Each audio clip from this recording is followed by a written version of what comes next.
Can't relate, straight talk going, safe not safe. Before you cross me, look both ways. Leaving the scene with no trace, none in my league. You out of place, I'm not at the top, I'm outer space. Can't eat with us, we're out of place. I'm doing fine, I'm feeling great. You're not my fan, you can't relate. Straight talk going, state to state. What's going on, guys? Your host, your boy George McKay, in the Straight Talk Studios for the first on-location interview in quite some time. My guest right next to me, Kobe Durst, Diamond Tiger, back in the Straight Talk Studios. And man, oh man, it's been like 3 years since the last time we sat down. Yeah, I was just saying to you when I came, I as soon as I got into your what do you call it? Like Cul-de-sac, if you will, yeah. I was like, oh, I remember doing this little drive. Okay. And luckily enough, I was outside having my pre-conversation smoke, so it was perfect. I joined right in with you. It was perfect. So actually, before we recorded, we were talking about Destiny. Yeah, we were talking about Destiny in the four-way that I was just in with Alex Del Bruno, Alexia Nicole, and Von Vertigo. Mm-hmm. And planning it was funny because I call them both Alex. So we were using Alex interchangeably. My little brother's name's Alex. So Perfect. Yeah, they wanted us to go 15. The match only went like a little over 10. And people have a tendency of looking at me like Kobe, why do you want to do so much? Why are you always trying to cram so much in? And I'm like, guys, I'm telling you, it's short. I'm telling you, we're short. This is 12 minutes max. We gotta keep going. But because I want to do like another quadruple down, another round of waterfalls or something like that. Because Alex just Del Bruno just took the pile driver on the apron. Let Alexia just take it, and honestly, it was a good finish. Great finish. It flowed nicely, It did flow nicely. And what was great about the Destiny show was that it flowed. It was just a room packed with full of people who were genuinely loved to be there, were excited to be there. And the coolest part about it was at the end, everybody from the roster coming in, Channing Decker, belting out Sweet Caroline like it was nobody's business. Shout out to the hardcore Channing Decker, White Bronco. That was quite the rendition. But a moment like that, a moment of uncertainty, not knowing what's coming in the following weeks with this new variant and all these restrictions. Right. How was that moment from a roster member's aspect, looking at all the fans, everybody around, clapping, smiles on their face? What a great Christmas gift for Ontario indie wrestling. Well, the Sweet Caroline has quickly become kind of a staple of Channing Decker if you've ever been to like his Greek Town shows or things like that. So I always love it whenever he's able to get out there because it's something everybody can kind of sing along to and have a good time. I didn't know that we were supposed to do that. Actually, I don't think any of the roster knew. I don't know if it was planned. I think it was impromptu because we had all drank. George Iceman, he brings us back this big bottle of bourbon. Nice. So we're all in the back just like, cheers, cheers, and we're drinking Bud Lights back there. I had like 3 or 4. And I'm drinking your beer on you now, the No Boats on Sunday. Shout out to them. No Boats on, there we go. You looking for a sponsor, you got him right there. So someone just comes to the back like, you guys gotta go out now, so we all run out, and we don't really know what's happening. And I don't know if Channing planned on doing that, but yeah, Sweet Caroline with the whole crowd, that really kind of brings everybody together. And hopefully they don't really shut everything down. Half capacity, half mass. Yeah, but half for how long? They don't know. 2 weeks? 2 weeks is going to turn into 4 weeks, could be 7 weeks, who knows so at this that's all point. 2 weeks, okay. One thing I ask is, I saw you start up at HWE again. We both kind of, I jumped in the commentary table for the first time, which has been huge for me. That's like a bucket list moment checked off. Yeah. And I got to call a Diamond Tiger match like right out the gate. And you had an awesome match with Johnny DeLuca for the television championship at that HWE show. Talk to me about working with a guy like Johnny DeLuca, upstart, coming up strong in the business. And you can see that the next round of stars in Ontario is in very good hands when you look at a guy like Johnny DeLuca. Yeah, I'm going to shout out Johnny DeLuca and Evan Greenaway because they ended up tagging together on the Destiny show impromptu when a couple guys couldn't get across the border. Right. And I worked both of those guys in that Destiny venue for HWE and for Holden's Go Hard Pro. Mm-hmm. So getting the opportunity to kind of like step in the ring and I don't know if anybody saw me with them or if like we've offered any guidance. I know Evan had done some training up at the barn in Schaumburg. And DeLuca, where's DeLuca trained? DeLuca's trained, I believe, at Hamilton Pro Wrestling. Right, and so then he's one of Rip's guys. Yeah, he's one of Rip's guys, and then he's worked his way up in the HWE, and he's quickly become somebody to kind of keep your eye on. I think he had a great finish to his 2021. Yeah. And I think hopefully, again, if restrictions are, half mass, if we're allowed to have at least a smaller crowd and a more intimate crowd, a crowd is still a crowd. A crowd's a crowd. Now, you've wrestled in front of no crowds and crowds. Yeah. What's the vibe like? I mean, from a wrestler's perspective, I've never asked this question, so I think you give a great answer. What's the vibe like when you're not wrestling in front of a crowd? Like the Go Hard Pro, there's no audience, right? Right. So Go Hard Pro was at least like a show in that, like, I got booked to do my one match and then I was out of there.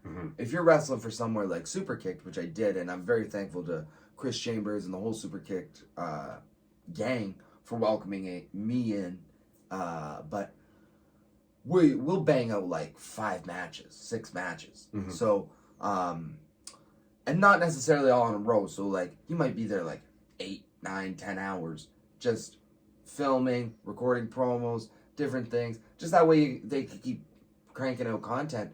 And for a guy like me who's used to wrestling every weekend anyways, I was really thankful to them for allowing me to wrestle so much. But admittedly, I'm a live performer. Like I started out doing musicals and theater. I like to do stand-up comedy. To wrestle in front of nobody is it's not really. It doesn't fill what you're looking to fill. You know what I mean? It doesn't give you that natural high that you look for as a performer. So then you find you're just waiting and hoping that things will open up. And what can you do? Well, you can at least say that the last 6 months or 5 months of this year, you banged out as many shows as you possibly could. Yeah, as soon as the gates were open, I never went back across the border. Partly because I was worried that, something happens. I tested positive at my work earlier this year, so I lost the 2 weeks' pay. So I don't want to go over there and then have something happen. I can't get back across. Or I've also been flagged at the border before. Okay. So imagine I try to go and, they kind of look at you with like that. And the example is how many people can't get across or like have been turned away, right? Like it seems like it's a habit. It's a pattern. When you try to cross during a pandemic, especially as a Canadian going to America, Americans can come over to Canada and make money, and it's legal. And honestly, like, full disclosure, when I go across, I really try not to make money. Like, I have some weird, complex where I'm like, this is illegal. Like, I really just want to play it by the books. So I'll try to spend all my money on gas or food or, like, I really do try to keep it real in that sense. But if you try to cross during a pandemic, the border guards look at you like, you're not just doing this for nothing. Like, why are you crossing?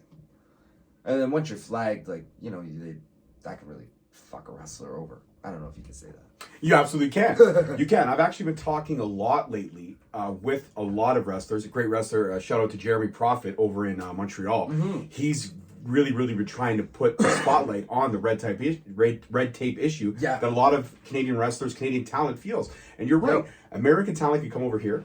They can make money. There's no problem. When we go over there, there's that stigma. No. This guy, this girl, they're trying to take our jobs. They're trying to take our talent. They're trying to take our spots. Well, and they really, the law was no different from what I understand before, like, when WWE started touring over in Canada so often, they pretty much got the law changed, right? So, because their wrestlers were always getting hassled at the border. But Canada, like, Stampede Wrestling, kind of clapped, we don't have our big company. I guess you could say Impact, but even they're filming, I think, a lot in the States. They're more United States based. Yeah, they have a lot of Canadian talent on the roster, but they are more United States based. Right, and it's hard to say how much, like, WWE, they, people say pro wrestling, or like WWE, right? Like, that's all a lot of people know. Or now AEW, like as you can see with all the toys behind you. Yeah, so they can kind of get a law changed like that. Whereas, I don't really know how you do it, but I know that from what I've done, just printing off the letters saying, here's what I'm doing, this is what they're giving me, I'm coming back, having a full-time job so that I could say, like, look, this is how I actually, like, put money on the table. Right. I do this for a living. This is a dream I'm chasing. Yeah, I would love this is what I do for a living. this. And actually, you can see a difference even in the last 5 years, where like social media clout has become more and more prominent. So people actually get it a little more. Whereas before, people would look at you like, "What do you mean you're gonna travel 9 hours for a show of 100 people?" Like, what? Now it's kind of like, oh, this guy just wants to be famous. Get going. Yeah. They see it a little easier. They see it. Well, I mean, you've got a pretty predominant social media following. I mean, people know who the Diamond Tiger is. You are a staple here for sure. I mean, getting you on in the early days of Straight Talk, I believe, was one of the interviews that gave us a little bit of clout. Well, we can get a Kobe Durst on the show. That means, hey, you know, and it's great when you can name drop a wrestler or two. Like I've used your name when I've said, like, listen, if you're looking for references, I know you've worked with him before. Ask Kobe about us. Like, sure. we're on the up and up. We're not just in this to sit there and be like, we want to be the next Chris Van Vliet or we want to be the next Lee Shao too. No, we're in this to just have great conversations and become gain more knowledge about what wrestlers go through in and out of the ring. Yeah, like there's certainly wrestlers with more of a social media presence than I have, and I'm working on it. I'll mention something that I have been working on in a little bit, but I think the wrestling fans really know me here in Canada and in kind of like the Mid-South. Is that the Chicago area? Yeah, Chicago would be, I want to say that's more mid-north, I want to say. Maybe even like, northeast. Right. So, like, kind of like Illinois, Indiana, Ohio, St. Louis, like, that kind of area, like, has been very kind to me. And I consider it home. My grandmother's from Chicago. So, when I go to Chicago, like, not that I really, like, they were the first place to really give me regular bookings and kind of treat me like I was one of them. And a lot of people, I actually saw like John Gresham was up at the Super Kick show because Jordan Grace did Destiny, or she had Destiny. She had Destiny a couple months back. Yes, yeah, October, around Halloween. Yeah. So Gresham showed up at Super Kicked, and they had just like a live show at a bar that Jesse V works at.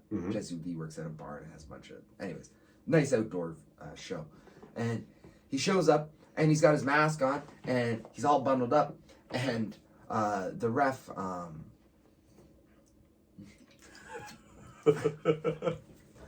take a drink so that I can. There you go. Sometimes my mouth starts going faster than my brain can keep up with. I know your daughter just had the concussion and we can relate it. Yeah, absolutely. Kareem, the ref. Yes.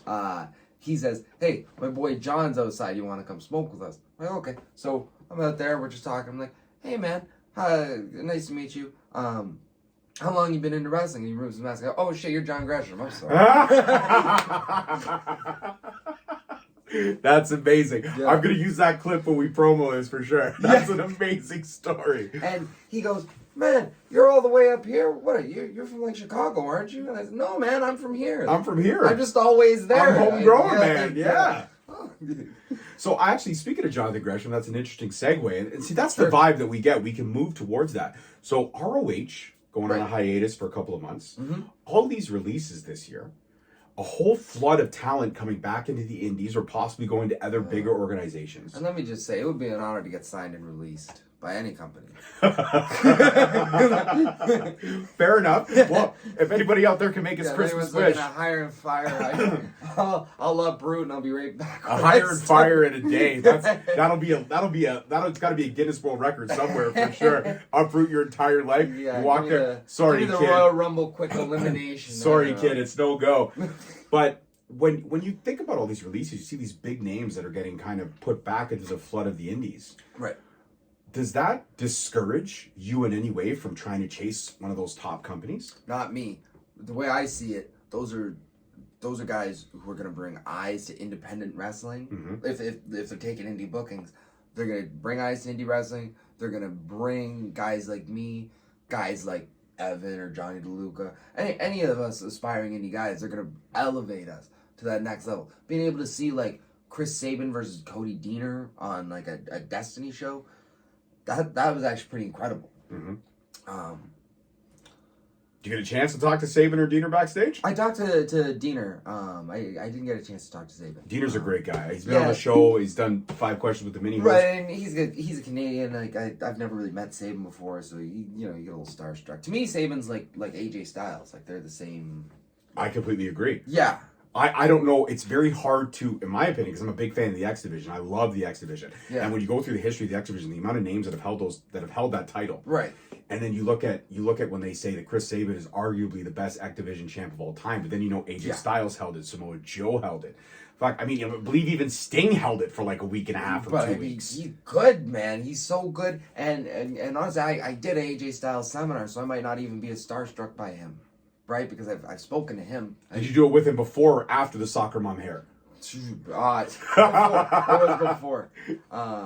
He was. They did that. I don't know if you remember. Smash had like back at the E Zone. Oh, you're aging both of us right now. You're aging us a lot. Yeah, I turned 23 for the 4th time this year. Yeah, so. I'm 31, going on 6 years straight now.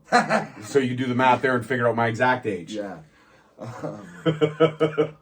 So that was that Jonathan Gray. Oh, and then in terms of like social media, there's some wrestlers who are so like, and power to them, that I would say like Danhausen really took off on. Elevated his game, yes, completely. Yeah, completely. You had a guy who was steady, kind of like I am, and then he just blew up. Warhorse is another example. Great wrestler, and then he gets this gimmick, and people take off. AJ Gray's another guy. He tweets a lot.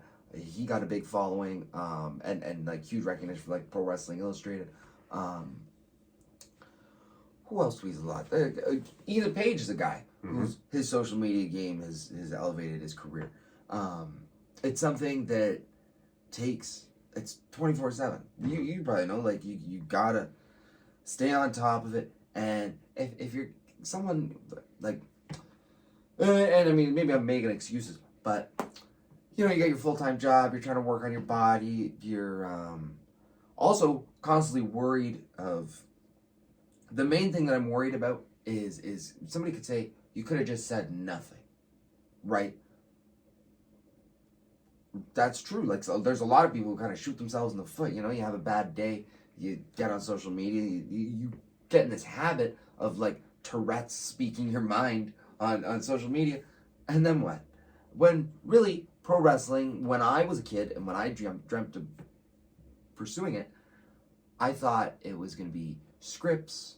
I thought it was going to be, directors. It's just a little bit different, and it is that. Mm-hmm. But you're the screenwriter. You're the director. Yeah, I'm the screenwriter. I'm the director. So one thing that I have been working on, so this is not excuse making. This is the I don't even know if I'm supposed to talk about it. I'm not going to though. The SPLX. Is it going to show reverse XLPS? No, it's good. SPLX. Yeah, because it's reversed the way that I see it. Yes, because that's the mirror image of our conversation. So, for those that don't know, SPLX is a great UK wrestling clothing brand with that sponsors guys like Adam Cole, Prince Devitt, Rey Mysterio, Jeff Cobb, Zack Sabre Jr. The list goes on and on. And I've been part of their young athletes program for years now. Fantastic. Yeah, and it was tough because the first round of the young athletes program, like 2 guys got injured and one started doing young boys duty in Japan. Okay. So I was the only guy actively taking bookings. And then we did round 2 and the pandemic started. So Joel, the owner of Suplex, kind of reached out to me. He said, hey man, like what can we kind of do to keep you going? So I've been working with this guy, Luke Perrin, who just got this amazing job at Impact. doing film editing or filming or the tech A department. mixed bag of the tech stuff. Right that's on. Right on. Right on. I wish I could give his resume. But Luke has been so great in filming with me to do this Kobe Durst documentary, like a mini documentary. That's kind of like a SPLX ad because they kind of put the money forward for it, helped produce it, helped kind of like direct it, and gave it the direction. And that's really what I need. Like I said, I thought it was going to be scripts. I thought it was going to be this and that. And to have somebody be able to look at me and say, like, yeah, there's a star. He knows how to wrestle. He's good. He just needs somebody to take care of this other stuff. Thank you. And honestly, I'm not even someone who, like, have you ever seen me at a merch table? No, I actually wanted to ask you about that. Yeah, you never see me. You never see Kobe Durst at merch. You never see autographs placed out there. No. Why? Well, because, I could use a Kobe Durst autograph up here in the Straight Talk Studios. And honestly, I'd love to get it for you, but... just get me a shirt. Just get me a shirt signed by Kobe Durst. Can we do that? Right, yeah, of course we can. I do have shirts. I just don't bring them. Okay. They say Durst's shirt. I love it. That's a great shirt. It's a good shirt. It's a great shirt. What are you rocking? Durst It's shirt, very bro? me. Yes, it's totally you. It's very ambidextrous, very open and honest. Yeah, you want a shirt? shirt. Here, Durst shirt. There it is. It's not centered. I can't even highlight in its center. It's on the left side. I knew this was going to be an epic conversation, and we're only 21 minutes in. It's going to get better from here for sure. But yeah, when I would go to the first indie show I ever went to, because I didn't know indie wrestling was a thing when I started wrestling. Squared Circle Wrestling had like a weekend tryout. Okay. And I went, Gabriel Fuerza went, and John Greed went all in the same weekend. Nice. So we all started the same day. I feel like I'm saying a lot. It's fine. Ums and ahs are a part of a conversation. No, I know, you're right. So we start that weekend. Where was I going with it? You start that weekend, and I guess you led to eventually your first merch table? That's it. No, yeah, so I'd never gone to an indie show. Mm-hmm. I figured that you just went to wrestling training, and like a talent scout would go around to the schools or something, or they'd hold open tryouts, and yeah, you come back. That's what I figured. Okay. Turns out there's this whole culture, indie wrestling. There's ROH. There's Impact. Like, who knew? Mm-hmm. I had just been playing the wrestling video games and watching WWE. And you thought WWE was it? That's right. I started watching in like 2009. Okay. Mike Adamle was the general manager of Raw. Oh, wow. You really are aging both of us terribly. Because I remember those times, too. Yeah. Because wrestling fans, we can really, yep, got it. We can remember stats, obscure facts, and matches. Yeah. But ask me to add, 653 times 1142, I have to pull my iPhone out. Yeah. Sometimes me and my little brother Alex, he's going to Waterloo to be a chemical engineer. So shout out to Alex. Yeah, shout out to Kobe Alex. Kobe got the beauty. Alex got the brains. So he's got the height too. So what is he? How tall is he? He's a little bit. He's got to be like 5'10". What are you? 5'8", 5'9". Are you really 5'8"? Well, 5'8" and like 3/4. 5'9" is what I say. Okay. So maybe he might be 5'11". Okay, so he's about my height. Yeah, he's about your height. Okay. Just a little bit tall. For a second there, I thought I was thinking of like a Sasquatch. We're talking 7 feet tall. No, but he is 7 years younger than me. So when he did finally get taller, he's like, Oh, you were like, fuck. You're like, great. Now we're going to have those weird Christmas photos where you're putting your arm on my fucking head. Yeah, exactly. You start calling me little bro and stuff. Oh, which is fine shit. because I lie about my age anyway. Soon he's going to be older than me. Perfect. When we watch Jeopardy, uh-huh. he, like, sometimes I can tie him, like, once or twice at, like, 10 or 20. Okay. But he always, like, wipe the floor with Yeah, wipe the floor with you. because he's not the wrestling kind of guy. But, like, the stats that I do get, it's like Madonna. So you got the pop culture stuff down, but stuff. he's got like the scientific and the historical stuff. Exactly. Down. Okay. Well, that's the great thing about Jeopardy, though, is that Jeopardy gives you that mixed bag. It does. So sometimes, like, I can be like, oh, I tied, but I never beat him. Never beat him. Never beat him. So claim to fame is that you've tied. Yeah. So second place is go-to in the Durst place house. on the Jeopardy. On the Jeopardy, yeah. We actually because he had this placement with the MTO for his schooling. Oh, fantastic! So for just this semester, he was living with me in Mississauga on Dundas because I had like the spare bedroom or whatever. So, Perfect. yeah, so it's been nice, and then he'll be moved out by the end of the month. Okay, so you get your space back. Yeah, I kind of You get your singular space back, and you don't have to worry about making sure you wear boxes around. If you want to walk around gotcha free, you can. Exactly, I can do whatever I'm feeling. Because I used to always have his door open. I had like a chin-up bar installed, but then I had to take the chin-up bar down. Because you wanted him to have some kind of privacy. But he needed better. You know what you could have done? You could have just taken the chin-up bar down, keep the door open every once in a while, put the bar up, done your right. stuff. Sometimes I do it when he's not there. Yeah, sneak back in. So I show up at this merch table.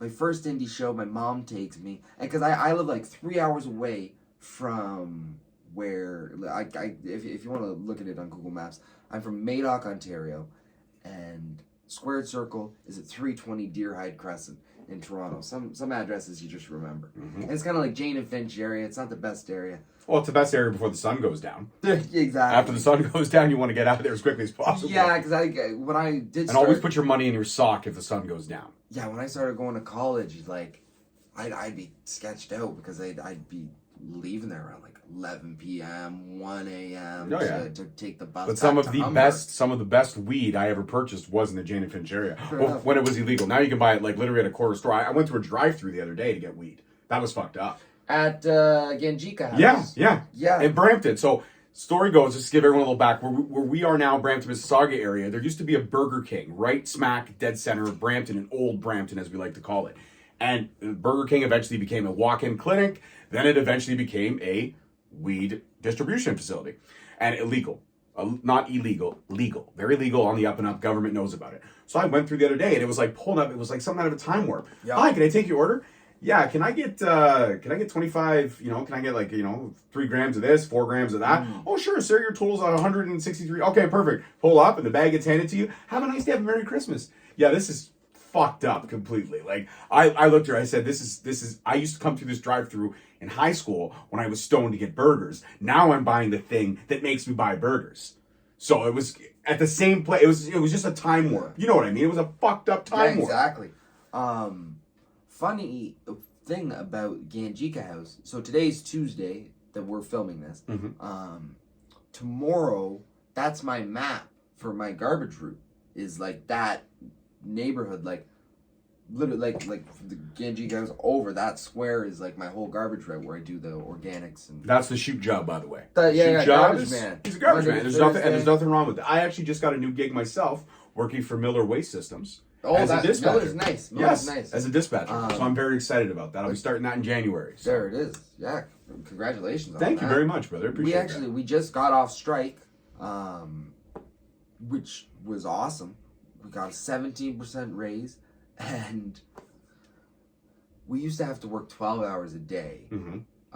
Or at least we couldn't refuse work until we had done 12. Right. Now it's 10. So if I want to do overtime, I can. If not, I'm out of there. And the biggest issue was because I'm a wrestler, mm-hmm. my coworkers aren't wrestlers, right? They're not athletes necessarily. So a 10-hour map takes me about 6 hours. Right. So then I'm like, hey, can I go home? No, you got to go help so-and-so and whoever. And I don't mind, like, okay, I'll help for an hour because it's almost 2 hours for a normal guy. No. Can't go home. And it was just like, dude. So then you start going slow, and you go, okay, fine, I'm gonna go slow. And then they don't care, they'll find somebody else. But so we were on strike for the week, and the garbage piled up, and then eventually they gave in. So that was that on because I'm with Mterra. Oh, perfect. Yeah, perfect. Yeah. So you got your raise and you got your equal pay, and you only got to do 10 instead of 12, which is huge. Yeah, and right? honestly, but that's a great job because the bonus. The hours was what I was, which you were really pushing for. Yeah, because 2 hours, like that's a lot. Like that's your whole workout.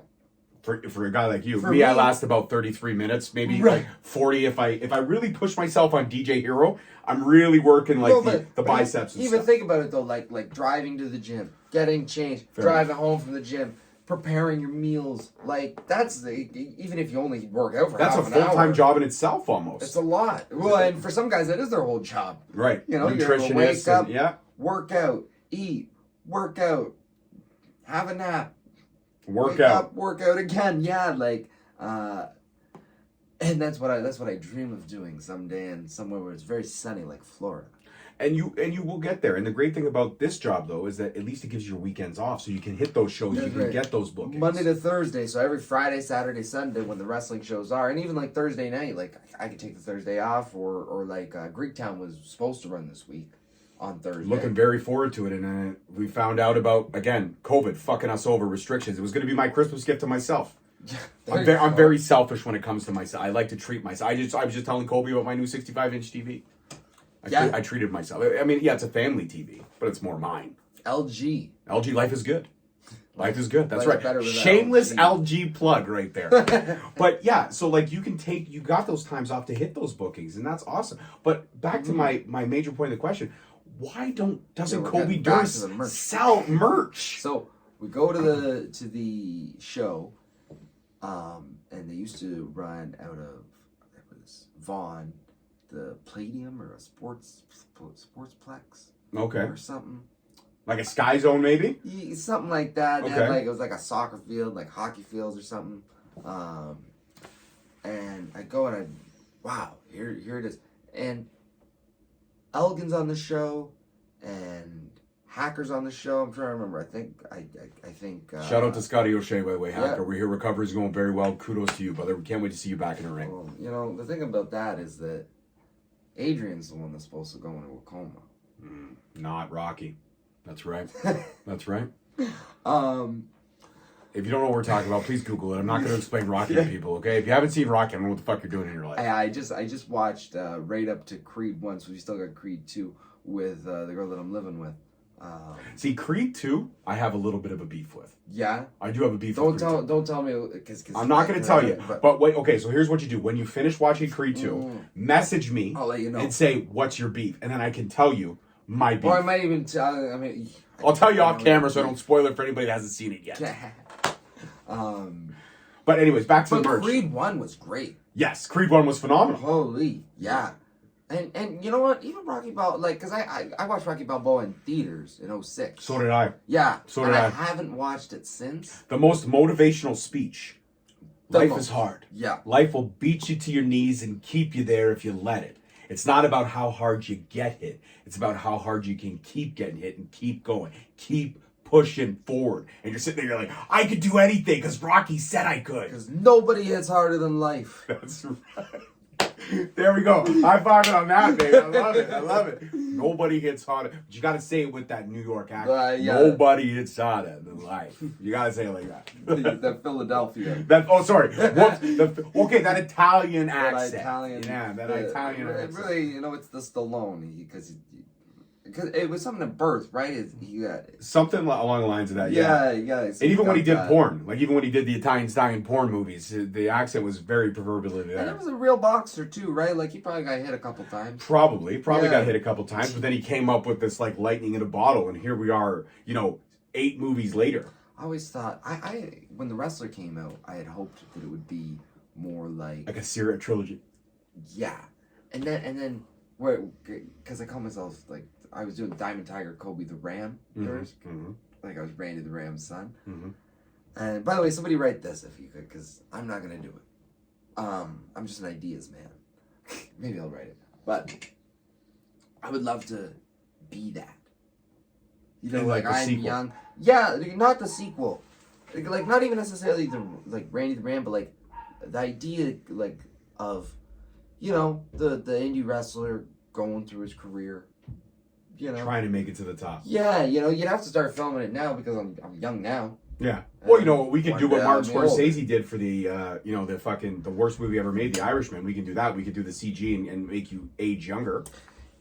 Yeah, But I heard that's a very expensive process. I only got about like an hour hour and a half into it. You still had an hour and a half to Well, go, by because the you way. just finished watching Goodfellas, right? Yeah. And you're like, oh, yeah, I'm funny? Like, Like, what am I, Loretta Lynn? How do what? I make you guys laugh? you guys are busting my balls. What, am I supposed to shoot him? You think I haven't dug a hole before? Joe Pesci. So, But what about, you know what's great about that movie is, I was actually talking about that with a friend of mine. What's great about that movie is, in that movie, Joe Pesci's angry, and Ray Liotta, who's always playing angry, right, is very somber and calm. It's almost weird to see Ray Liotta in somber and calm aspects. Like, he does get revved up in the movie here or there, but when he has those somber and calm, it's very eerie to me. right. When Ray Liotta's not yelling at me, I don't feel like it's Ray Liotta. I feel like it's somebody playing Ray Liotta, playing this character in a Martin Scorsese movie. Fair. So when I went to the indie show... Okay, now we segued back. Okay, we moved back. Perfect. Well, cause we got a lot of time to cover. We might as well talk about everything. Fuck it. Yeah, that's it. It's the last one of 2021. You might as well go with a bang. Boom.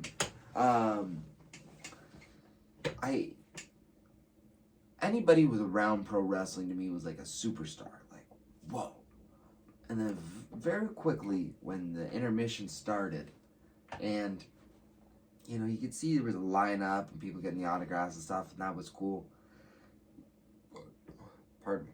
But then I don't know. There's something about like, hey, come on, take this picture. It seemed almost like it seemed carny, and that's what wrestling is. But something about it just seemed like you're this star of a pro wrestler, and you want my $5 for a picture? Like, just give me the picture, man. What's your... And that was my thought as a 15-year-old.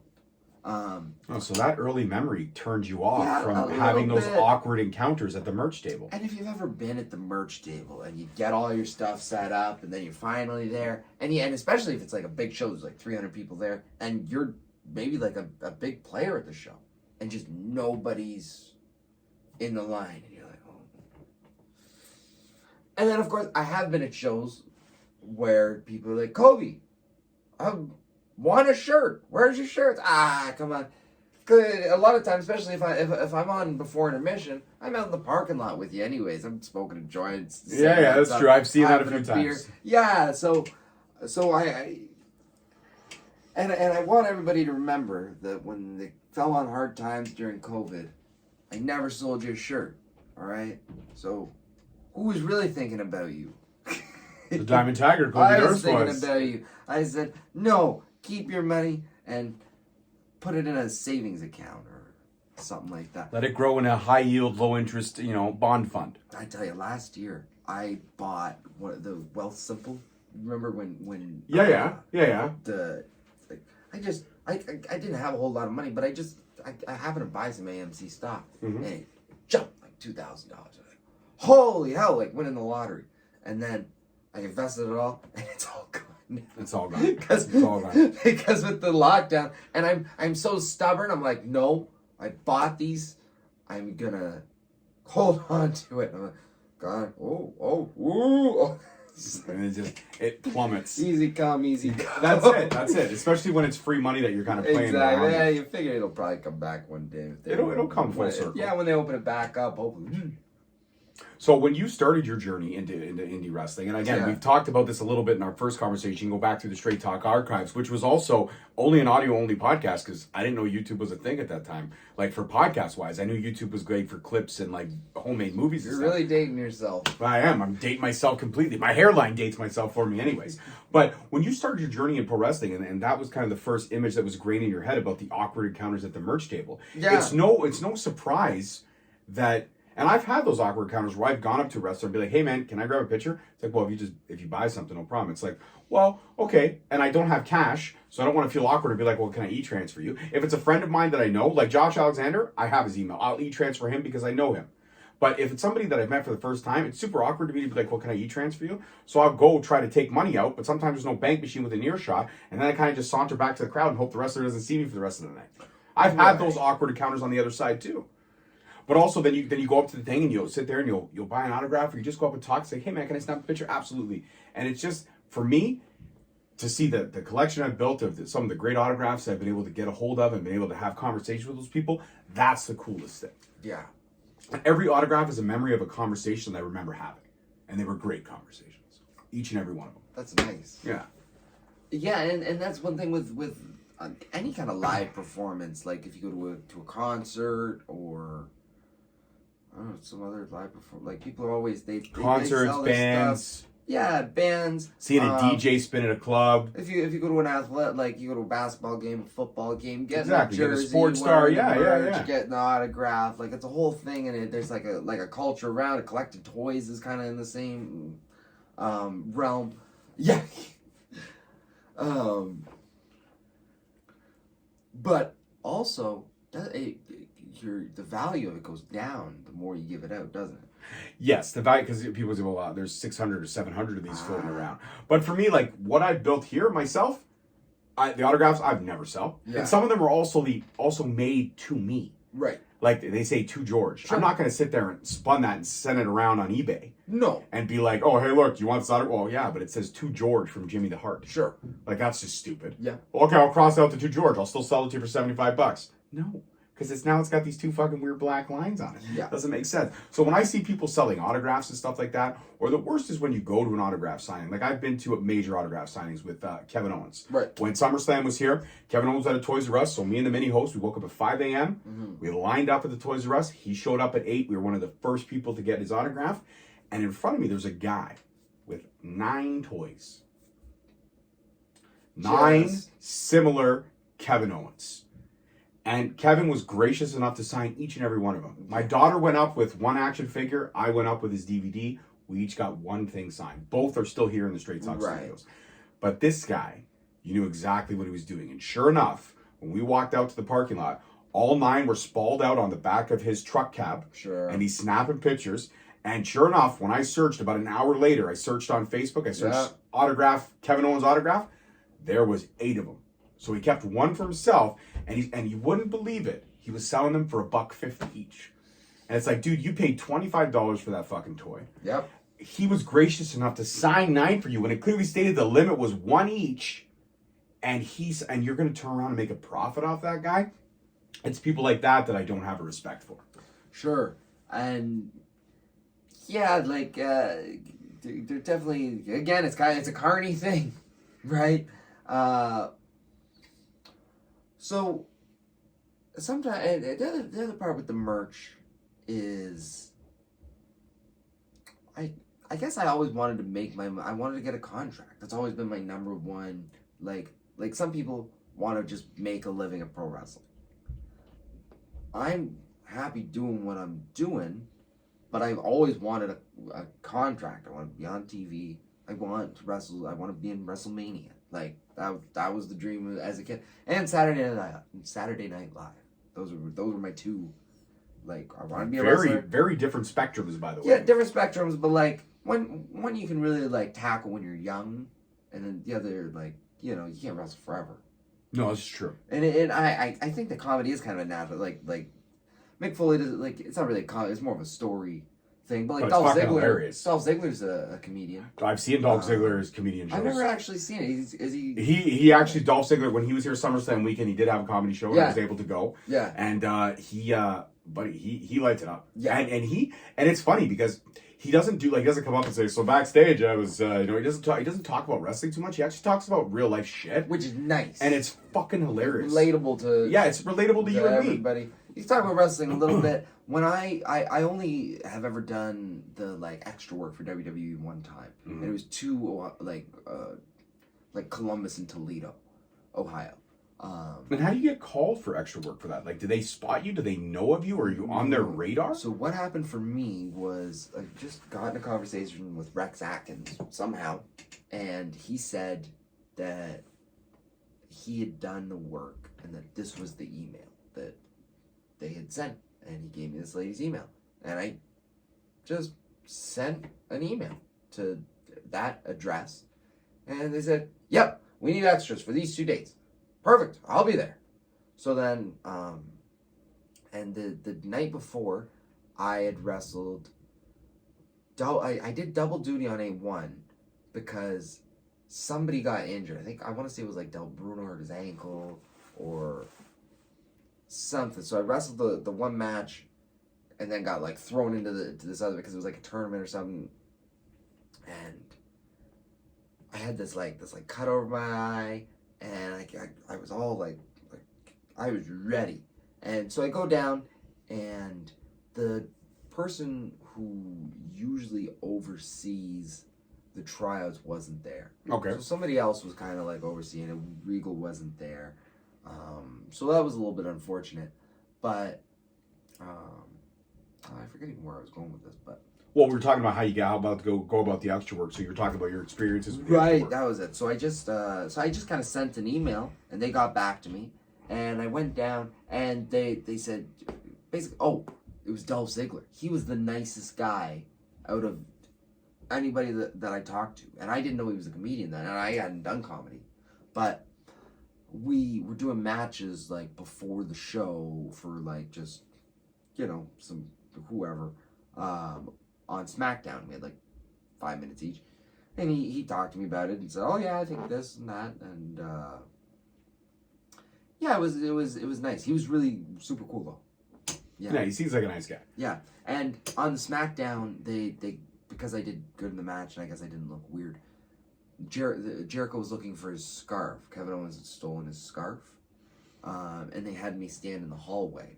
Have you seen it? No. So then a couple people were like, "Oh, Kobe, we saw you."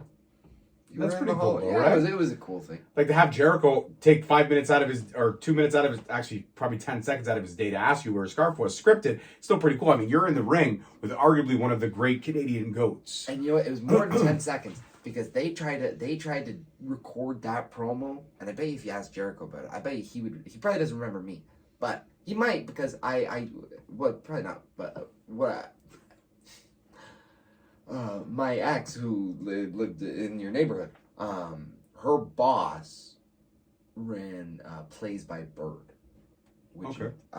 And Jericho did one. He was like cast in a play by this guy Brian Bird, and I go, "Hey, do you know Brian Bird?" "I do know Brian Bird." So we talked about Brian Bird, and they tried filming this, like, it's an easy little, like, not even like 30-second encounter, and something would mess up each time, or they'd want to like redo it or something. And then I think Enzo had like taken a bad fall on SmackDown, and it made everybody go, "Oh!" And Jericho just whips the door open and, "We're trying to film a promo out here, you cunts," or something like that. That's an amazing story. That's fucking great. Just, you can hear a fucking pin drop. Okay, we're gonna one more time. One more time and I'm done. Fuck this shit. It was awesome. I love it. It was Oh very man, funny. that's great. So talk to me about 2021. We winded down. We had some great, you had those awesome.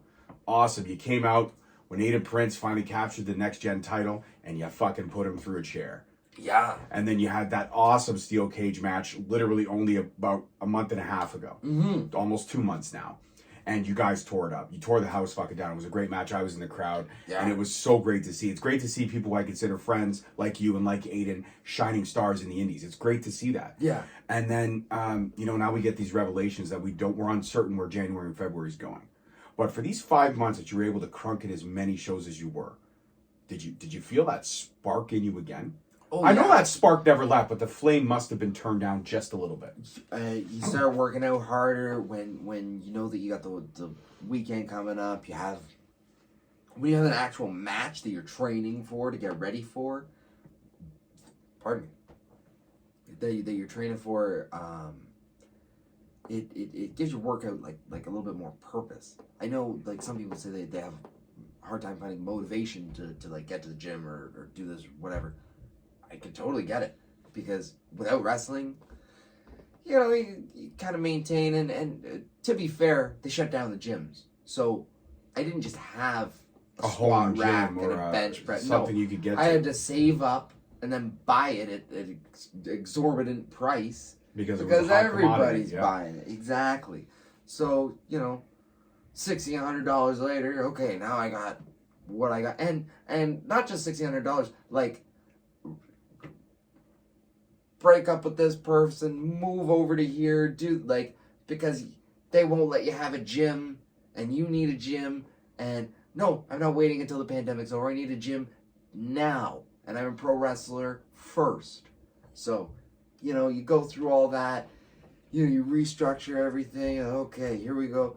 Now we got a spot. Okay, now I can save up for my gym. Okay, now I got it. Okay, but I'm also so out of the habit now. Before, wake up, get to the gym. Now you wake up, right? Because Right? Fair enough. and where's my match? There's no match to plan for. You watch wrestling on TV and it just isn't the fucking same with a screen, that weird. Oh, the WWE, the Thunderdome. Yeah, the Thunderdome, like. Hurt my eyes. I'll be honest with you. Hurt my eyes a lot.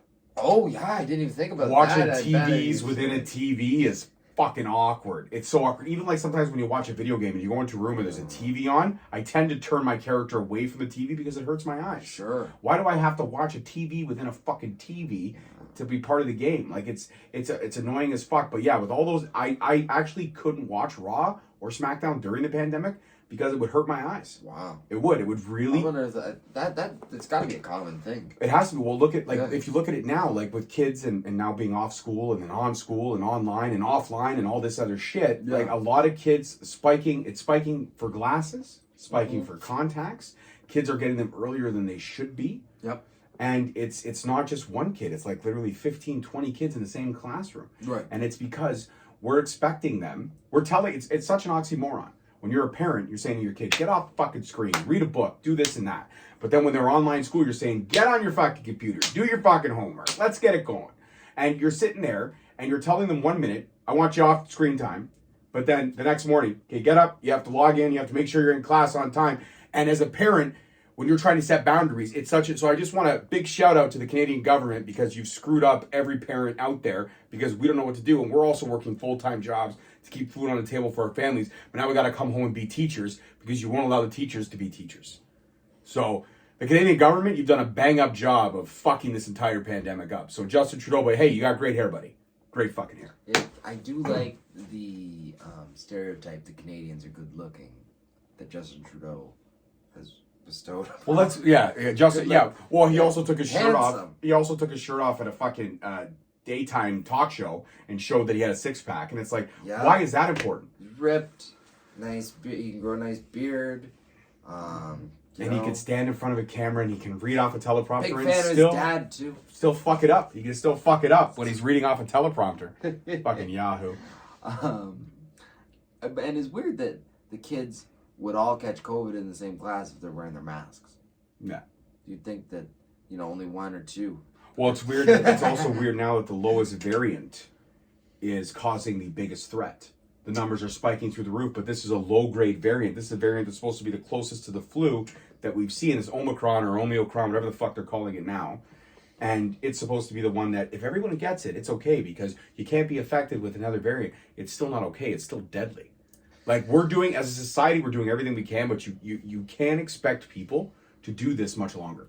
Would you not agree? Well, there will be a revolt. A cynical person would say if you wanted to hurt small businesses, you would limit them from being able to operate and maybe raise the minimum wage so that they couldn't hire workers. Mm-hmm. But that's just somebody who went to college for business management speaking. Graduated with honors.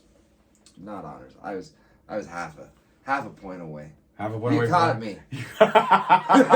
There you go. Revelations, politics, all good stuff. That's what you get with Kobe Durst. A couple more questions. I'm going to let you enjoy your evening. But looking towards 2022, and even though the uncertainty, but let's plan ahead. Let's plan ahead for shows to be there January, shows to be there February. Yeah. What is the goals for Kobe Durst in 2022? Because like you said, 2021, you're getting back in ring shape. You've taken as much bookings as you can. Yeah. You're in the gym consistently now. You're doing everything right. Yeah. You're trying to do everything right. And what are the goals for Kobe Durst in 2022? We're going to get into the red tape in America in a second, but if you have plans to travel anywhere in the world, do you want to go over to Europe? Do you want to go over to Japan? Do you have any plans for that stuff? 2022 is going to be big, but I've already, last year, I called my shot for 2023. Okay. So really look for me in 2023, because that's when all the hard work from 2022 will pay off. Is going to pay off. Exactly. And the documentary, when can we expect to see the release of the You know documentary? what? It was supposed to already be out. That's why I'm talking about it. I don't know if I'm supposed to, but it'll be out. You can't rush an artist. Right. You know. Well, when it is out, you make sure to tag Straight Talk in it, and I will promote the shit out of it. 100%. Because you deserve it. I really appreciate that, and yeah, it kind of highlights. It would have been nice to get my mom in it, but she was working at the time. But I thought you were gonna say she's camera shy. Well, I think she's a little camera shy, but she would have did it if, you know, Mom. No, but come out here. We're filming a doc. Yeah. Was your dad in it? My dad was in it. So, and my parents, they bought a property up in Belleville. Right on. So Beautiful area. Mm-hmm. So they already had the house in Belleville. So they sold the house, bought this property. My dad's always been a carpenter. So he quits his job or retires, and they've all, ever since I was a kid, they talked about building a house. So they finally, they before COVID, they had, I forget if they... Tell me they had their lumber before COVID skyrocketed fucking... Nope. Oh, the fucking price. It cost them 3 times as much to build this house as it would have. And they bought the property before COVID, which, to be fair, they could have just sold the property and tripled their money without a house on it. Right. So they're still going to make money on it regardless. But... And no, I think everything was delayed. So then finally things started opening up after COVID. They get the cement in the ground, like the foundation. And then so every weekend, since wrestling wasn't happening, especially, I was up there just kind of like helping you out. Building a house, yeah. So you know what though? That's cool. You can take a couple 2x4s, it's done some good, wraps nice. and stuff. It was nice. Well, and especially because Monday to Thursday I'd be loading garbage. Friday, Saturday, Sunday I'd building a house. So it's not traditional workouts. It's not the kind of workouts that are gonna make you super ripped, but they are kind of like the hard on your tendons, your ligaments. You know, your hands start getting thicker. You get kind of like a working farmer's strength that. When you do go back to the gym, you see the difference. You do feel it. So I think that combined with now I have my squat rack, I have my bench press. You know, I'm in a pretty good spot. But the lease of my apartment's up in March. I want to get a new place. I've been talking with Albright actually about maybe getting a spot with him. Nice. Yeah, kind of doing the same thing. I need somebody to help me. I need that motivation to do social media. I need that, I need a live audience and to be surrounded by pro wrestling all the time. Like the whole reason that I have the job that I have is because I want to be a pro wrestler. Mm-hmm. The whole reason I live in the city that I live in is so that I can be around pro wrestling. So when pro wrestling isn't happening, it's a little bit of a miserable existence. And I'm sure people out there have worse existences, but I gotta complain about something, guys. So 2023, we got to keep a lookout. 2023, look out. 2022, if the shows open back up, I have I don't know if companies want you to announce it. Well, a bunch of like C4 has always been really good to me. If Alpha One's running, Ethan Page is doing his thing in AEW, and we love the success that him and Josh are seeing. Absolutely. I've finally been able to get out to FML in Quebec City. I went down and did IWS the other weekend in Montreal. So getting down in that half of the country, especially the Quebec area, it's such a fun area. It's almost it feels almost like. Would you compare it to like Seattle or San Francisco? I feel like the Montreal scene is very reminiscent. In the summertime, very much San Francisco. Yeah. In the wintertime, I want to say very much like old New York. Yeah. In a lot of ways. Yeah, a little bit of an attitude, a bunch of drug problems, and they're free people. They're having fun. I'm just kidding about the drug problems. No, they're they're a freer, more fun kind of people. Sometimes the French trips you up, but I've always wanted to learn how to speak French. Oh, I could teach you a couple things. Well, you I know the basics. Bonjour, comment ça va? Ça va sure, bien? of course. We Salut. all take it. Tabernacle, esticoles. I know I know how to swear in almost every language. Regular francophone. That's right. I know how to swear in almost every language. I can swear in Italian. I can swear in Portuguese. I can even swear in Indian. Penjot. I can do it. The thing about Canada is It's so multicultural. It's multicultural, but the position of prime minister is very limited by you have to be able to speak French and English. You have to be bilingual. Yes. Like if America adopted this, with you had to be able to speak Spanish English and Spanish. Yes. You'd cut down, like, can any other president speak Spanish? Like, which one can speak Spanish? I want to say Obama probably did. Obama probably, sure, and he seemed like Trump legit. definitely did not. No, there's no way he's gonna take classes to learn how to speak Spanish. Like, maybe he will, but especially if you tell him that he wouldn't. But No, he's a fucking. no, he's not. chooch. You're not going to Spanish. Okay, I'll go do something else. Yeah, no. That's very not. I'd rather speak Chinese because it's China, not China. China. Yeah, that's what he used to call what he it. always. Yeah, he would call. We have huge problems with China, and it's China. You fucking idiot. Yeah, don't j your ch. That's right. Final question. Yeah. Out of everyone on the Indies that you've worked with, and you've worked with a lot of amazing talent, both veteran and up and comer, is there anyone in 2022 that you haven't tangled with in the Ontario Indie scene that you would love to get into a ring with? If it be a regular match, a stipulation match, whatever. Is there one competitor that you have your eyes on? I like that. I like it because you phrased it. You said somebody that I haven't wrestled that I'd like to get my hands on. Mm-hmm. So that limits because I've wrestled a lot of guys. You've wrestled a lot of guys and girls. And girls, yeah. Just brawls, beating up dudes and ladies. That's my theme song. I think RJ City would be a good one. It's a kind of a style clash for sure. I could imagine showing up and trying to, I don't know, because he used to help me train when I was like 16, 17 years old at Squared, and because you don't know who he is, but I can remember him showing me how to chain wrestle, and is that the guy, like, he could help you with so many things, but I went to him for chaining, right? Like, he could have went to, talk about character stuff, or this or that, but, and actually he was super good, so I feel like, I feel like he's someone who can really have that, like, kind of like, what would you call it? Like a hard, like a strong style, underrated sleeper match that nobody would expect him to go balls to the wall, and he does. Yeah.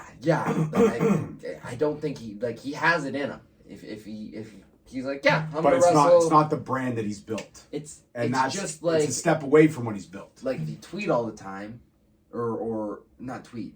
If you sell your merch all the time, the value of your merch goes down.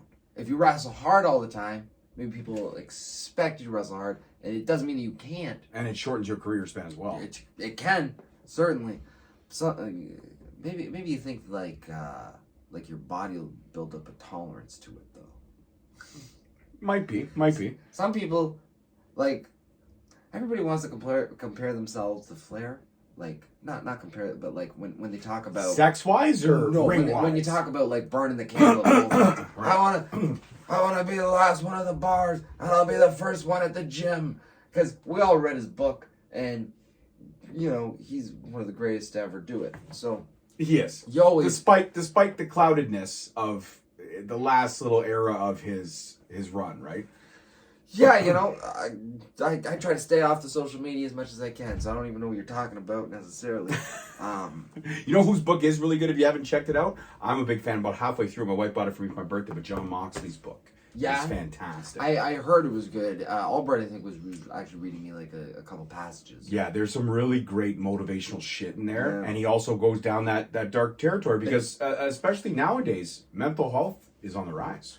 Mental health is on the rise. I'm somebody, like, bipolar and schizophrenia is something that my family has like dealt with, has like seen, and like my grandmother died of suicide. I've had cousins, different people, and I have a kind of a weird like relationship with it, because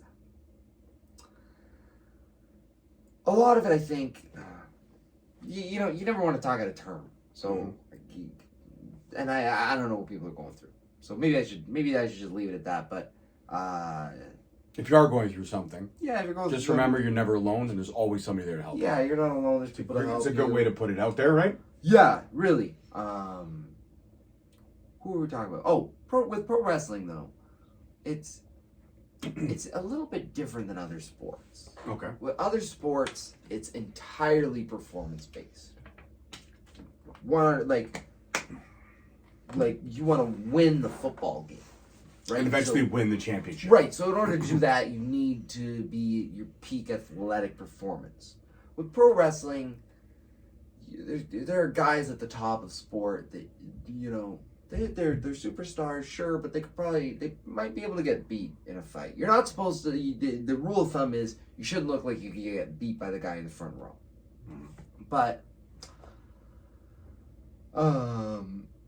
if you look at Shawn Michaels, for example, right? If he mouths off at a bar, you know, maybe he wins 80% of the time, but you know there's guys out there that could probably take him on. For sure. Doesn't mean they're better performers than him, right? Pro wrestling has that aspect, the performer, the artist aspect, right? So now, because it's not a sport, it is an art.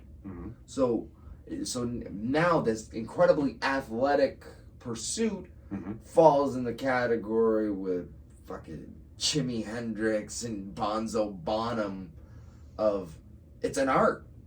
Very true. Very true. And the people who get into pro wrestling, as we've said, it's carny. You're not gonna get. Sometimes you will. Like, heck, maybe you are if you're a pro wrestler. But I know me. I'd love to be your, like, walk the straight line.